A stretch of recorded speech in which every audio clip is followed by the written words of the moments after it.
Los espíritus no encarnados o errantes no ocupan una región determinada y circunscrita, sino que están en todas partes, en el espacio y a nuestro lado, viéndonos y codeándose incesantemente con nosotros. Forman una población invisible que se agita a nuestro alrededor. Cuando una tragedia o hecho terrible acontece en un lugar determinado, este queda cargado de tal forma que quien pasa por ese mismo lugar siente la misma tristeza y desolación que el protagonista del hecho ocurrido en principio. No es que oyera pasos ni voces, ni sintiera que me vigilaban en los pasillos que me levanto a recorrer en esta casa insondable, pero poco a poco se me fue ocurriendo y después advertí que alguien había comenzado a recorrer los patios, las habitaciones huecas, los pasadizos, igual que yo. La emoción más antigua del mundo es el miedo, y el más antiguo de los miedos es a lo sobrenatural, a lo desconocido. Aquí comienza Ñuñoa Paranormal, historias inexplicables de nuestra comuna en ñuñoaturadio.cl, conducido por Paulina Cabeza, Tatiana Buenhumán y Héctor Rojas.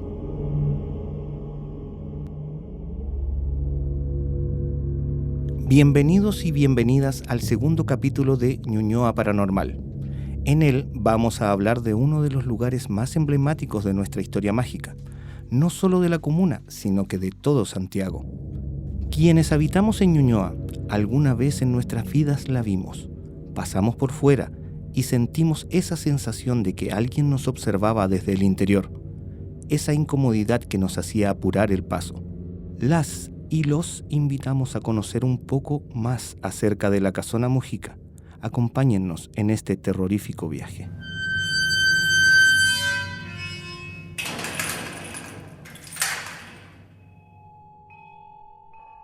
Hasta su destrucción en 2005, esta casona residencial era considerada una de las casas embrujadas más emblemáticas de todo Santiago.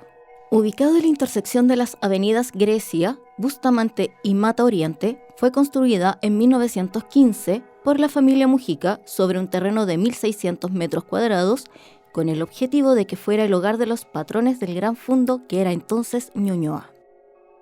Para la época fue considerado un verdadero lujo, ya que contaba con más de 30 habitaciones, 5 cocinas y 7 baños. Hasta 1997 vivió ahí doña Elvira Suárez de Mujica, nieta del primer propietario de la mansión. La mujer falleció ese año y la propiedad pasó a manos de sus 7 hijos, quienes prefirieron no residir en ella y la pusieron a la venta. Más allá de los mitos y leyendas a su alrededor, la mansión fue una construcción emblemática y referencia arquitectónica de edificios que seguían una estética extranjera. Si bien existían casonas similares en Avenida España o Avenida República, muchas han sido demolidas con el paso de los años. Al iniciar nuestra investigación, nos encontramos con mucha información, datos y testimonios, algunos más creíbles que otros, entonces nos centramos en los hechos comunes para construir nuestro propio relato. La leyenda comienza con un integrante de la familia Mujica, de nombre Críspulo, un ex capitán del ejército español de quien se decía era un mujeriego, y en una de sus muchas andanzas por toda América, sedujo a una joven ecuatoriana sin saber que esta mujer ocultaba un secreto: practicaba la hechicería. La joven, al darse cuenta de la traición de Críspulo, lo maldijo diciendo que en toda su vida nunca podría encontrar la felicidad con otra persona. El ex capitán del ejército español, tratando de huir de aquella maldición, llegó a Chile, donde se puso a trabajar para un poderoso terrateniente del país, quien, casualmente o no, llevaba su mismo nombre, Críspulo. Esto lo hizo sospechar de que se podía tratar de uno de sus muchos hijos, sin reconocer, fruto de sus relaciones por todo el continente. Ante esta situación, Críspulo prefirió ocultar su verdadera identidad para no ser descubierto por sus nuevos patrones. Pero esto duraría poco, ya que el hacendado descubrió el secreto y, sintiéndose engañado por su empleado y quizás padre, entró en una profunda depresión que lo llevó a la muerte. Se cuenta que Críspulo Mujica habitó la mansión hasta los últimos días de su vida y que en su lecho de muerte recibió solo una única visita, una extraña mujer de acento ecuatoriano. Posteriormente, la casona siguió habitada por la descendencia de los Mujica, pero las tragedias estaban lejos de terminar para esta familia. El mito dice que uno de los dueños se habría enamorado perdidamente de una de sus criadas, con quien concibió un hijo. La esposa, al descubrir la infidelidad, envenenó a la sirvienta y al niño, matando a ambos. El dueño, al enterarse del crimen cometido por su pareja, la asesinó para posteriormente lanzarse al vacío desde la torre de la mansión. A partir de ese momento, se comienzan a contar las historias sobre las almas desafortunadas de la familia Mujica, que rondan por los pasillos de la casona. Además, los vecinos y vecinas decían escuchar gritos desgarradores desde el interior, golpes y portazos a altas horas de la noche, junto con ver sombras en las ventanas. La última ocupante de la mansión Mujica, como ya les contamos, fue Elvira Suárez de Mujica. Cuentan los vecinos del sector que vivía con una empleada y que se les veía muy poco por el barrio. Esto hasta 1997, cuando la señora fallece debido a su vejez. Los herederos de la familia Mujica nunca quisieron vivir en esta casa. Es por ello que decidieron ponerla en venta. Al estar deshabitada la casona, las historias aumentaron, siendo objeto de crónicas de prensa, reportajes, especiales en televisión, visitas de parapsicólogos y médiums que afirmaban haber expulsado a los espíritus del lugar. Pero como si la maldición aún continuara, cada vez que se trataba de vender la mansión, el traspaso nunca se concretaba, como si la familia Mujica no quisiera desprenderse de ella. Mientras ocurrían las negociaciones, el 2 de agosto del 2005, y producto de un voraz incendio, la casona Mujica quedó reducida a cenizas. 10 compañías de bomberos y más de 150 voluntarios combatieron el incendio, informó la prensa de la época, quienes también hicieron eco a las leyendas que se contaban respecto a los fantasmas y apariciones que habitaban la mansión. La casa fue destruida totalmente el año 2005. Y aunque usted no lo crea, los bomberos y testigos aseguraron haber visto cómo se formaban 3 cruces de fuego mientras se trataba de apagar el siniestro. Los peritajes que se realizaron concluyeron que el incendio fue intencional. Algunas personas lo atribuyen a un millonario seguro que había por la vieja casona. Otros dicen que fue para bajar el valor de la propiedad, pero siempre está la teoría de que la maldición aún seguía más vigente que nunca, más con los hechos que pasaron después del siniestro. Los restos de la mansión fueron demolidos para dar paso a la construcción de locales comerciales. Se dice que durante la demolición y posterior construcción del centro comercial, varios obreros vivieron hechos inexplicables. Mientras trabajaban en el lugar, cuentan que los empujaban desde atrás, pero al darse vuelta a mirar para descubrir quién había sido, no había nadie. También relatan que sus herramientas solían desaparecer sin explicación y las encontraban después en diferentes espacios de la obra, donde no las habían dejado. Decían, además, que golpeaban las paredes que estaban por demoler y veían sombras cruzar de un extremo a otro de la ya destruida casa.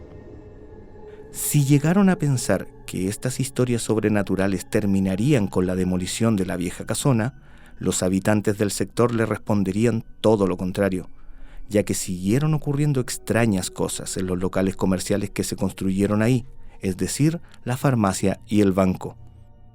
En este último pasan cosas sin explicación. Un guardia nocturno comentó que se escuchaban ruidos raros de los pisos superiores, sin haber ningún trabajador en ese lugar. Dice que él nunca vio nada, pero de igual manera realizaba sus rondas con bastante temor. Estos hechos también ocurren en la farmacia contigua. Cuentan sus empleados que en el segundo y tercer piso se escuchan portazos, pasos y golpes en las murallas cuando no hay nadie. Asimismo, señalan que se forman corrientes de aire y baja mucho la temperatura de repente. Con estas historias solo queda concluir que, al parecer, los primeros habitantes de la casona Mujica no se han ido, nunca se fueron, y ahora comparten con otras personas en el lugar donde antes estuvo su hogar. No te asustes. Sigue escuchando Ñuñoa Paranormal en ñuñoaturadio.cl. Bueno, ¿y qué les pareció la historia? Yo recuerdo y me encantaba pasar por fuera de la casona Mujica, destruida y todo. Y la primera parte, el primer piso, y me acuerdo que se decían que eran las caballerizas, que es por donde entraba la servidumbre. Sí, por el lado Mata Oriente. Sí, pero era gigantesca esa casona. A mí me llamó mucho más la atención esta historia que la anterior. Encuentro que tiene mucho más ribete así como dramáticos de la historia por ser un padre ausente, este Críspulo tan mujeriego que salió. Es que ¿sabes lo que pasa? A diferencia de la Casa de la Cultura, en la Casona Mujica hay mucha información. Hay reportajes, Sí. televisión, diarios, revistas, lo que sea. Hay mucha información. Una se contradice con otra. Entonces, lo que nosotros contamos acá es básicamente los lugares comunes, o sea, los puntos comunes. No nos vamos a hacer cargo de que, por ejemplo, se cuenta que durante el incendio que ocurrió en 2005, se quemó la torre. Y cuando lanzaron un chorro de agua hacia la torre, supuestamente se formaron una cruz. Entonces, eso a nosotros no nos consta. Y después yo les voy a decir por qué no me consta. Sí, a mí me pareció mucho más interesante la historia. La historia esta de esta ecuatoriana que llegó a darle la maldición, los hijos no reconocidos de este hombre que al final la vida lo terminó persiguiendo, todos los problemas que él tuvo, y al final pasó lo que tenía que pasar. La maldición. La maldición. Pero considera de que en América Latina se habla mucho de brujería, cualquier país, Ecuador, Argentina, acá en Chile también. Sí, por eso me llama la atención eso, lo que gira en torno a la casona como tal, que hasta el día de hoy seguiría esta maldición de que tú pasas por ahí y se siente esa energía que es como tan potente que siento que a lo mejor la brujería es solamente capaz de hacerlo. Sí, se siente. Todavía. ¿Todavía se sigue sintiendo? Sí. Todavía se siente. O sea, ya, déjenme contarle. También, en proceso de investigación, yo fui para allá. Ahora hay un banco y una farmacia. Entre medio hay estacionamiento. Entonces uno puede entrar libremente. Entonces yo me paré ahí. Aproveché de comprar unos medicamentos ahí en la farmacia. Entonces me paré ahí. Y ya me empecé a sentir extraño en el estacionamiento. Entonces ya, después de estar parado ahí un rato y ya me sentí extraño, entré a la farmacia. Tomé mi número porque iba a comprar el medicamento y yo dije, voy a aprovechar de conversar con el dependiente para ver si es que él en algún minuto ha escuchado o ha visto algo. Le digo que con suerte duré 15 minutos ahí adentro. Se siente muy mala vibra ahí adentro. O sea, muy mal. Como les dije el capítulo pasado, me duele la espalda, me duelen los hombros, me duele el cuello, pero ahí yo ya me empecé a sentir mal, muy mal. O sea, es muy mala la vibra. Hay lugares que uno entra y tú sentís que es mala vibra, pero ese lugar en particular fue demasiado. Ese lugar está demasiado cargado. Sí, pues, pero te das cuenta que a diferencia del otro castillo, que Ujú. fue el Palacio Osa, no se sentía este tipo de energías. No se sentía. Y eso es solamente, yo creo que es gracias a la maldición que tiró esta mujer ecuatoriana sobre su pareja, sobre la casa. Igual es potente eso. Es que fueron tragedias sobre tragedias. Son distintas, claro, son diferentes historias, pero también son distintas energías. Ujú, exactamente. Pero considera de que esa casona no tuvo otro familiar, siempre fue la misma familia y por eso quedó todo eso ahí. Por eso. No es como la casona Osa, que eran dos familias y que no hay mucha historia con referente a los fantasmas que existen ahí. Claro, Pero en exactamente. cambio en la casona Mujica es una misma familia y se supone, y yo creo que es eso, de este capitán español, ex capitán español, que regó hijos por toda América. Sí, pero a lo que yo voy es el tipo de energía que quedan en la casa. Sí, se nota demasiado. Se nota O sea, la a diferencia del Palacio Osa, la energía no era incómoda. O sea, sentía ahí algo de incomodidad, pero no sentí que fuera malo. Pero aquí no. Aquí yo, la verdad, por eso te digo, yo con suerte duré 15 minutos allá adentro. Yo me tuve que ir. Me tuve que ir porque me empecé a sentir mal. Físicamente me empecé a sentir mal. Y eso que fue en la farmacia. Y no estaba solo. Deben haber habido unas 10, 12 personas, entre clientes y los que atendían la farmacia. Los dependientes. Entonces, yo de repente pensaba, ¿y los demás no sienten? Sí, yo creo que es loco igual cuando tú sientes una energía y ves que la persona de al lado también la siente y podéis compartirlo yo creo que solamente es porque uno se abre para ver ese tipo abre su mente, abre su potencial cerebral, no sé, cualquier cosa que pueda percibir ese tipo de vibraciones. Sí, puede ser. Es que no todos estamos No, po. basados en las sensaciones. Héctor es muy sensorial, igual que yo, pero Héctor lamentablemente se le pegan todos los fantasmas. A mí se me pegan los duendes, se me pegan los gnomos, se me pegan... Ah, y otra parte de la historia es lo siguiente. La casona se quemó en 2005, 2 de agosto del 2005. Yo vi ese incendio. Resumen ejecutivo. Yo venía de un carrete. Y ese día, por ese motivo, que estábamos carreteando en Bellavista, no tomé auto, sino que me vine por Vicuña Maquena en micro.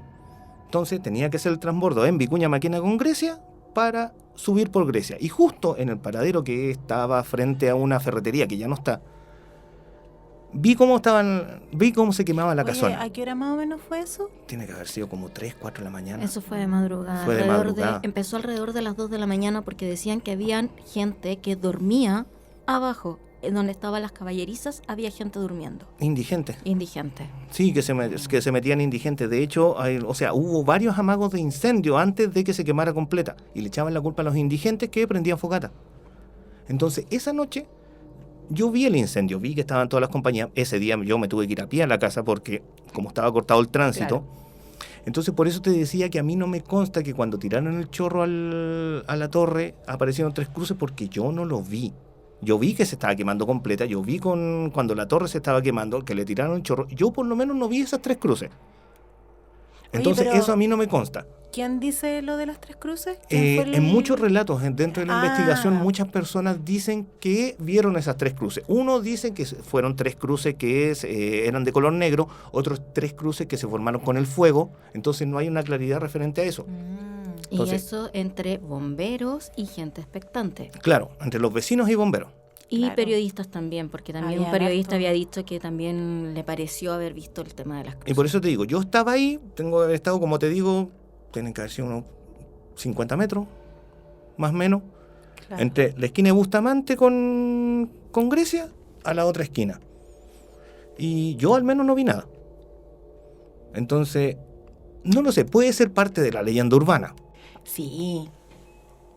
Qué especial todo, qué especial el ribete que toma, que hayan hasta el día de hoy familiares que estén ligados a esta casa, que nadie haya querido habitarla durante mucho tiempo. Lo encuentro súper raro. Es que no lo habitaban por el mismo hecho de la carga energética que hay, claro. Que es muy negra. Porque las cargas energéticas van en 3. La que es blanca, la que es intermedia, que se les considera como gris, y la que es negra. Y la carga energética de la casona Mujica es negra. Es horrible. Obviamente, la gente que trabaja y siempre han dicho que entre la farmacia y el banco van rotando mucha gente. Claro. Sí, yo también había visto una nota en donde en la casona Mujica era donde estaban los espejos. ¿Cierto o no? No lo sé, no lo recuerdo. No habían espejos. No habían espejos. No, pero decía que se reflejaba en un vitral en una ventana de la casa cuando estaba construida todavía, antes de que se quemara con el incendio, se reflejaba la sombra de una persona y pues. Sí, pues muchos vecinos dijeron eso, que se veían sombras, se escuchaban portazos. Claro. Y por eso acrecentó más la leyenda, porque la señora que vivió ahí hasta el 97 no salía mucho. Claro. Salía a pasear solamente. Eso es lo que decía la gente. No se le veía mucho por el barrio. Sí. Mira, yo no conozco las inmediaciones de la Casa Mujica, pero de verdad que me gustaría harto ir a verlo. Metro Irarrázaval. No, tenés La que salida. acompañarme. esto es salida Metro Irarrázaval, te puedes ir caminando. Esto está en toda la esquina que es donde empieza Mata Oriente, Grecia y Bustamante. Sí. Y ahora están construyendo, porque de esto hay edificios nuevos alrededor de todas esas inmediaciones. Hay que ir así como a hacer una investigación así como No sé terreno. no sé si tenga ganas de volver a ir de nuevo. Sí, vamos a ir un rato. Bueno, tú no irás, iremos nosotras. Claro. Sí. Sí, Hay que sentir qué es lo que pasa realmente ahí. Po. Sí, hay que enfrentar. Nosotros Sí. en el primer capítulo lo dijimos. Nosotros confrontamos Ustedes confrontaron. Sí. Yo tengo sensaciones todo el tiempo. Sí, a mí me siguen los fantasmas, los duendes y los gnomos. No lo sé. Yo no sé. Yo lo pensaría 2 veces antes de volver a ir de nuevo. Porque fue fuerte. Y esa es la cuestión. Y otra cosa que también les quería decir respecto a lo siguiente. Mira, dentro de la investigación, me topé con este libro, que lo quería recomendar, que se llama La Guía Mágica de Santiago, que es de César Parra. ¿Por qué se los quería recomendar? Por 2 razones en particular. Una, porque como su nombre lo dice, es una guía de lugares de Santiago que tienen su carga especial. Carga buena y carga mala. Aquí, por ejemplo, nos dice, y lo voy a citar textual, dice: Santiago, como toda capital de nuestros días, cambia frente a los ojos. El registro de esta transformación se hace tan patente en la vida cotidiana que, si nos fijamos con atención, casi podemos ver al enorme organismo en movimiento. El barrio de la infancia, el parque, el pasaje oculto y la casa embrujada hoy están ahí, como siempre, idénticos, y mañana son otros, o simplemente se esfuman sin que podamos precisar el instante. Esto nos dice que los barrios van cambiando, van mutando, se demuelan edificios, se construyen otros, la gente va cambiando, la gente que vive ahí se cambia a otros barrios, llega gente nueva, llega otra generación nueva a vivir, pero los barrios siguen siendo exactamente los mismos, siguen iguales, las mismas calles, las mismas historias, y se suman nuevas historias. Entonces eso en parte lo que hace la Guía Mágica de Santiago, rescata también esas historias del Santiago antiguo y también del Santiago más moderno. Entonces por eso me gustó este libro y por eso lo quería recomendar, que es la Guía Mágica de Santiago. Y la segunda cosa que tiene que ver con el tema del Palacio Mujica es que, y voy a abrir acá para que ustedes lo vean, aunque no lo van a ver acá, para este libro, para la portada de este libro, se le encargó un fotógrafo que tomara fotos de la Casona Mujica. La Casona Mujica se quemó el 2 de agosto del 2005. Y esta foto, que quizás sea la última foto de la casona en pie, fue tomada el 30 de julio del 2005, que está tanto en la portada como al interior. Y se ve también el pendón que decía se remata, porque ese pendón estuvo mucho rato ahí en la casona. Ese pendón estuvo aproximadamente casi 2 años. Exactamente, y nunca se vendió. Nunca se vendió, hasta donde yo sé, nunca se alcanzó a rematar esa casa. Sí, no, se remató. ¿Se alcanzó a rematar? Se alcanzó a rematar, pero el tema fue justo cuando ya se remató, cuando tenían que llegar los nuevos dueños, que era un conglomerado, tengo entendido, se quemó. Qué loco que no se haya nunca concretado nada con respecto a esa casa, hasta que desapareció y ya no, Pero no existe más. Queda toda su aura mala. Claro. Exactamente, hasta el día de hoy. Hasta el día de hoy. Lamento, eso sí, que no hayamos podido hablar con la gente del banco y con la gente de la farmacia. Sí. Me encantaría, porque mire, por ejemplo, como les decía, hay mucha información respecto a la casona Mujica, mucha. Pero posterior a la construcción de la farmacia y del banco, no encontré mucho. Creo que debo haber encontrado 1 o 2 notas. Entonces falta ahí Vamos a tener que meterle ir a el dedo, investigar un poquito meterle el dedo más. ya en la llaga. Sí, pues ya, ahora cerrando, gracias por la recomendación del libro, Héctor. Oye, sí, en todo caso, César Parra, La Guía Mágica de Santiago, de Reel Editores, para que lo busquen. Muy bien. Es un buen libro realmente.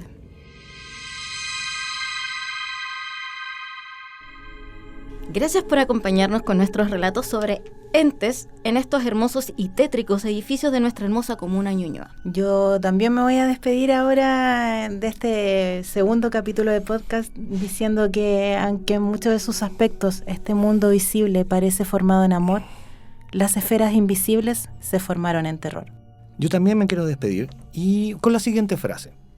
La muerte no es el final, es el comienzo de una nueva aventura en el misterio de la eternidad. Me despido de este capítulo de Ñuñoa Paranormal sin antes decirles que nos sigan en las redes sociales de Ñuñoa Tu Radio, nos dejen sus comentarios y también nos sintonicen online todos los miércoles a las 11 de la mañana.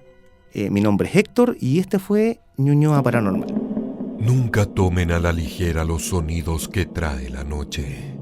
Y si un vecino o vecina les advierte que no es prudente caminar por alguna calle o pasaje de Ñuñoa, mejor haga caso. Uno nunca sabe. Aquí termina Ñuñoa Paranormal, una coproducción de Ñuñoa Tu Radio y los vecinos y vecinas de Ñuñoa, un podcast ciudadano de la Corporación Cultural de Ñuñoa.